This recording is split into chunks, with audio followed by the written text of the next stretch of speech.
avant d'être avec monsieur Jossom qui est là aujourd'hui et qui nous parlera, Rémi Jossom, il est avocat spécialiste en droit routier, il nous parlera de la suppression des ZFE. Je voulais juste vous dire que l'information la plus vue des dernières heures, plus d'1,5 million de fois sur les réseaux sociaux, on en a parlé d'ailleurs ce matin en ouvrant l'émission sur Europe 1 et sur CNews, c'est le Parisien qui l'a publié sur son compte X, c'est les tapis roulants de la station Châtelet, finalement à l'arrêt jusqu'à septembre faute de pièces disponibles. Et j'ai trouvé que cette information témoignait de la tiers-mondisation de la France, cher Gérard Carreau. C'est des choses qui ne seraient pas arrivées il y a quelques années, et c'est pourquoi ce matin on en a parlé d'ailleurs. Oui, non, l'endroit est terrifiant. Il n'y a pas que le tapis roulant, et j'ose dire. C'est un endroit de Paris que j'adorais quand j'avais en 85, pour reprendre l'année du film. J'allais m'y promener. Aujourd'hui, je n'y mettrais les pieds pour rien au monde. Et je suis un homme. Une femme, je ne parle même pas. C'est un endroit épouvantable. Donc quand on a vu que effectivement cet endroit, dans l'état dans lequel il est, on n'est pas surpris que le tapis roulant, on n'est pas les moyens de... C'est pas grave en soi, parce que c'est 180 mètres, les gens vont pas mourir, mais ça dit quelque chose. Et ce que vous dites de Châtelet-Léal, vous n'avez peut-être pas vu cette information, lorsque Liverpool est venu la semaine dernière jouer à Paris... On leur disait surtout pas d'aller pas là-bas. Exactement. C'est-à-dire que le compte officiel du club de Liverpool... C'est le compte des supporters. Le compte des supporters, mais officiel. Oui, bien sûr. Expliquait n'allez pas à Châtelet-Léal. Donc c'est et ce qui est intéressant, c'est que les gens repèrent cette information. Elle les intéresse. Il n'y a pas que des Parisiens. Elle les intéresse. Et ils sont allés la voir, 1,5 million. Châtelet, c'est catastrophique maintenant. Moi, je sais que je sors plus du tout dans ce quartier-là. Il y a tout le temps des problèmes. Quand tu sors, tu as tout le temps des jeunes qui viennent t'embêter. C'est insupportable.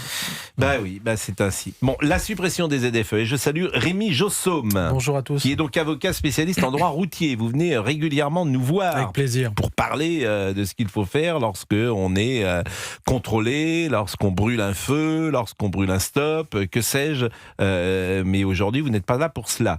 Vous êtes là pour la suppression des ZFE, les zones à faible émission contre les voitures anciennes polluantes. Le porte-parole du gouvernement, Maud Bréjon, regrette cette suppression, ce qui est tout à fait étonnant. D'ailleurs, déclaration à l'issue du Conseil des ministres. Je vous propose de l'écouter, Maud Bréjon.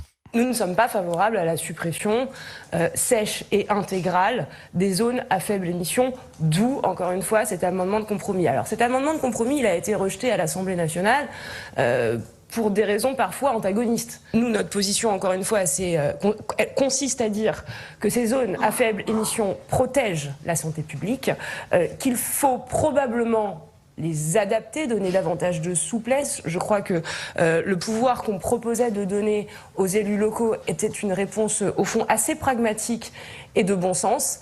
Nous prenons acte du rejet de l'Assemblée nationale de cet amendement.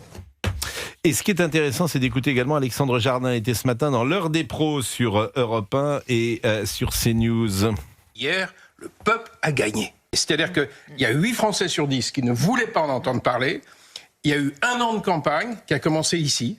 Le jour où vous m'avez appelé, j'avais fait un tweet. Il y avait 500 000 personnes qui avaient réagi.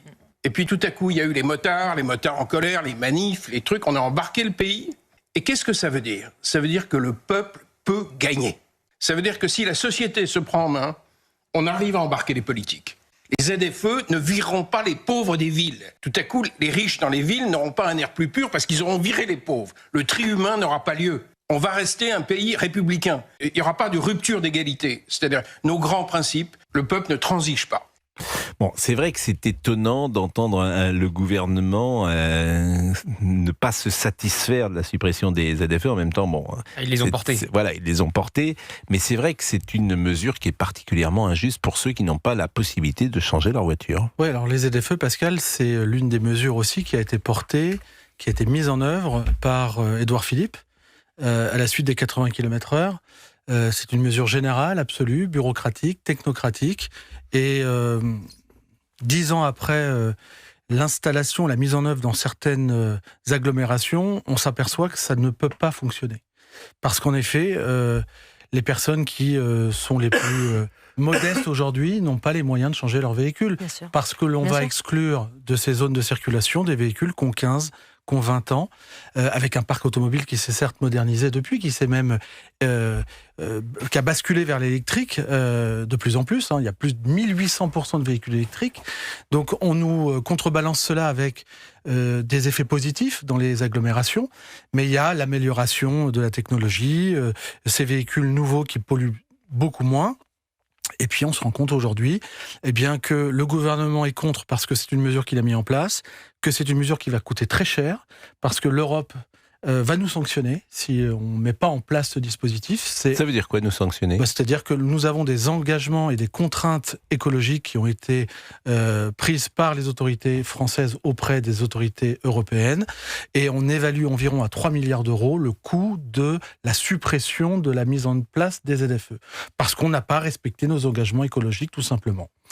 Donc c'est certainement aussi pour ça que le gouvernement n'est pas d'accord avec ce dispositif. Je ne comprends pas, c'est 3 milliards. C'est une amende ? Ça serait une amende. C'est l'amende que les institutions européennes vont prononcer. Astronomique. C'est invraisemblable. Mais comme beaucoup de mesures, comme vous le savez, nous avons l'obligation de transposer.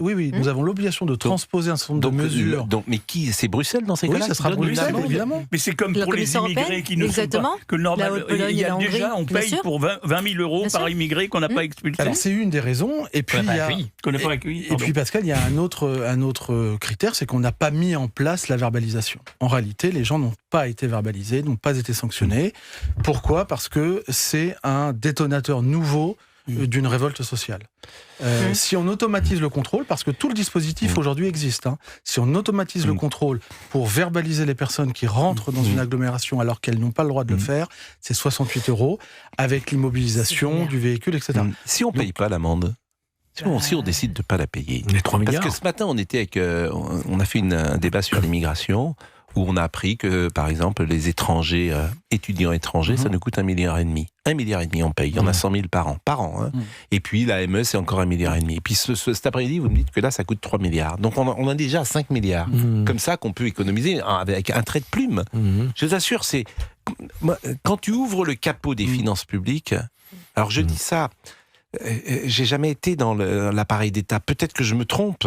Peut-être que ce que je dis est tellement facile que j'ai tort même de le dire comme ça. Mais c'est effrayant ce que vous me dites. Vous avez raison, c'est effrayant. Ce sont des engagements, mais ça... Effrayant, 3 milliards, moi j'ai lu ça nulle part. En matière d'écologie. D'ailleurs, on le vérifiera forcément. Mais en matière d'écologie, vous le savez, on a des contraintes, des obligations. Vous parlez souvent du nucléaire, des éoliennes, etc. Mais tout ça, c'est un processus. Alors...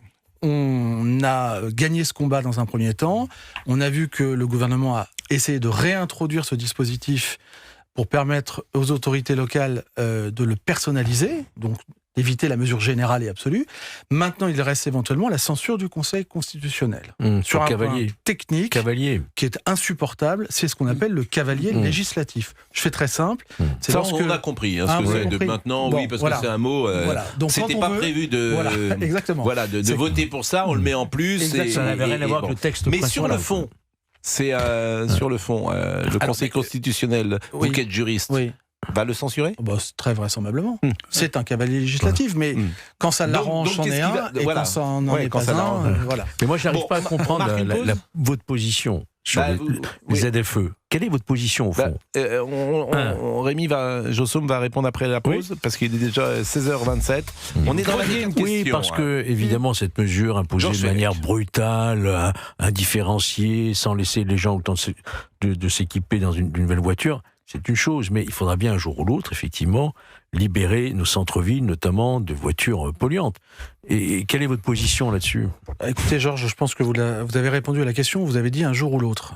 Moi, c'est ce jour-là que j'attends, c'est-à-dire que le temps fera son œuvre. Les véhicules sont actuellement et aujourd'hui de plus en plus performants, polluent de moins en moins, et ce qui me pose difficulté, c'est d'abord l'exclusion, la discrimination, évidemment, d'une telle mesure, et tout simplement parce que l'écologie punitive à marche forcée, en tout cas, moi, j'ai une difficulté avec ce type de politique.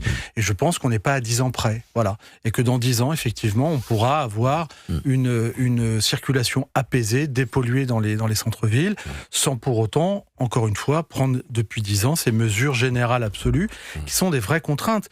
Peut-être pas pour vous, peut-être pas pour moi, mais pour des gens qui très concrètement, ne peuvent pas changer de mode de transport. Quelles sont les voitures, par exemple, qui ne pouvaient pas entrer dans Paris si la mesure était adaptée ? Alors d'abord, c'est une usine à gaz, sans mauvais jeu de mots. C'est vraiment la mesure la plus technocratique possible.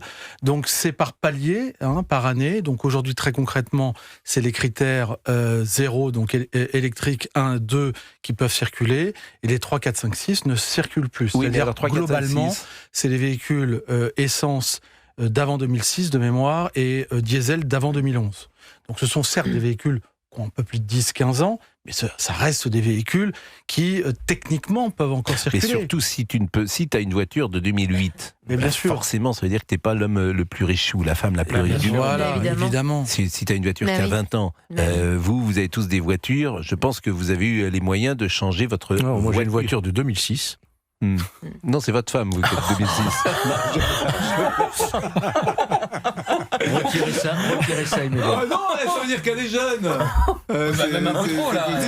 Je suis pas un pédophile, quand même. Oh, Non. 2006, 22 ans, arrêtez. Là, je sors. Non, mais là, arrêtez. Je sors. Non. Non, mais j'ai une voiture qui me plaît, 2006, Non, une voiture de collection, quoi. Oui, mais qu'est-ce que vous avez comme voiture ? Une Mercedes. Elle est de 2006 Mais bon, mais pourquoi vous la changez pas, par exemple ? Parce que je l'aime, ma voiture. J'y suis attaché. Oui, vous êtes attaché à votre voiture. Vous aimez votre Je l'ai fait voiture. toute réparée, elle est impeccable, elle est confortable. On peut s'attacher à une voiture. Oui, on peut s'attacher à une voiture, mais bien sûr, on peut. Il y a eu un film de Cronenberg là-dessus. Il y en a qui pleurent quand ils se séparent de leur voiture. Moi, j'ai des amis qui me disent ah bah ça y est, je me sépare de ma voiture, j'ai pleuré, je l'ai amené à la casse. Quelqu'un, un repas qui m'a raconté ça. Si, on peut lier une très très forte, un très fort lien avec sa voiture. Non, mais arrêtez. Mais il y en a plein. Si. Mais enfin, je suis très Dans connu. le crash de Cronenberg, vous savez, où il y a des relations entre voiture et humain. Qu'est-ce que vous dites, Fabrice Lafitte ? Certains donnent même des surnoms à leur voiture. Titine, voilà, par exemple. T'es ma titine, toi, tu lui parles, etc. Non, mais là, Ils parlent à leur voiture. Bah si, t'entretiens un lien. Rémi Josso, vous vous occupez de... Vous avez... C'est un psy qu'il faut, c'est pas un avocat. Rémi Josso, vous faites que du droit routier. Oui, je fais que ça. Vous êtes aujourd'hui, par exemple, vous considérez que vous êtes un des meilleurs spécialistes. Non, je ne peux pas me permettre de dire ça, et certainement pas publiquement. Donc je veux bien entendre qu'on le dise. Non, au-delà de ça, et plus sérieusement, non, c'est vrai, c'est une passion. Moi, je fais ça depuis tellement longtemps que voilà, ça me... J'aime faire évoluer les textes, faire prendre conscience aussi à l'institution judiciaire. Et je le dis souvent que l'automobiliste n'est pas injusticiable comme les autres. On parlait très récemment dans l'actualité, vous savez, de l'exécution provisoire. Certains découvrent l'exécution provisoire. Nous, automobilistes et avocats des automobilistes, on vit ça depuis des années. Ce sont des peines automatiques, des peines de plein droit, des multipeines, des peines sans se défendre. Enfin, ce genre, vous le savez aussi. Qui perdent leur travail du jour au lendemain. Oui, voilà. Et à l'époque, moi, quand j'exerçais, on délivrait des permis blancs. Ce qui permettait à celui qui se faisait prendre son permis de pouvoir continuer à travailler du matin de 8h à 18h. Aujourd'hui, c'est fini. Ça n'existe pas. Aujourd'hui, c'est automatique. Non, mais je suis d'accord avec vous, mais pardonnez-moi, là-dessus, moi, je suis assez... comment dire, pour une forme de sévérité quand même. Oui, mais je pense. L'excès dans la sévérité. Non, pas l'excès dans la sévérité. Je vais vous dire, il se trouve que moi j'ai perdu par exemple 4 points l'année dernière. D'un coup ? Oui, 4 points d'un coup. C'est un téléphone portable. Non, pas du tout. C'était à la boule. Non, un feu rouge. Mais c'était très simple. C'est-à-dire que c'est sur l'autoroute, tu te fais piéger parce que tu es à 135 ou 130 tout le temps. Et puis, quand tu rentres, quand tu traverses des villes, en fait, tu les traverses pas, d'ailleurs. Mais quand tu passes dans l'agglomération, tu passes de 130 à 90, voire même parfois à 70. Donc là, je me retrouve effectivement, je peux dire où c'était d'ailleurs, près d'Angers. Et je passe, je perds 4 points parce que j'aurais dû être à 90 et puis je me suis retrouvé à, je sais plus si c'est plus 127 ou 128, etc. Donc c'est très haut. Et si ça avait été 40 au-dessus, on me supprimait ma voiture, on me supprimait tout. Vous n'avez pas vu le changement de vitesse affiché? Je l'ai vu et puis j'ai dit je vais rouler plus vite. Évidemment que je l'ai pas vu. Je veux dire, c'est comme, je veux dire, on dirait ma mère quand j'avais 8 ans. Tu l'avais pas vu? Non, je l'ai pas vu. Autrement, si je l'avais vu, je l'aurais pas fait. Vous m'inquiétez. Vous regardez pas les panneaux. Mais parce que j'étais pas concentré. Ouais, c'est ça. Je trouve que c'est inquiétant. temps. Mais vous avez raison, j'ai tort. Ah oui. J'ai tort. Oui. Donc vous méritiez les 4 points. Là. Mais bien sûr, j'ai été arrêté. J'ai dit. Ça y est, revient juge, il va vous envoyer au Diouf. J'ai été arrêté. Les policiers, je leur ai dit, je suis désolé. Vous savez, quand je suis arrêté, moi, vous savez ce que je dis ? Je dis, je suis désolé. Vous avez raison. Qu'est-ce que tu veux dire ? Bien sûr. Je m'en veux d'abord à moi. Il se trouve que j'en avais 12 points, il m'en reste 8. Ouais. Bon, vous savez, vous pouvez faire un petit stage. Hein. Oui. Moi, j'en ai fait d'autres. Toi aussi, mais de radio. Un dernier point, ce que je veux dire, Pascal, juste un dernier point important. Mais non, restez avec nous, parce qu'on va parler 2-3 petites questions après la pause. Non, mais je veux juste, pour finir mon propos, je veux simplement aussi dire une chose importante, me semble-t-il, c'est que le délinquant routier, souvent, est moins bien traité qu'un délinquant de droit commun. Et ça, je le vois tous les jours devant les tribunaux. C'est-à-dire que vous allez nous raconter ça m'intéresse. Mais là, ils ont été très sympathiques d'ailleurs, les policiers. Ils m'ont dit, on est désolé. Non, il n'y a pas de cadeau du tout. Ils m'ont fait aucun cadeau. Et ils ont raison d'ailleurs.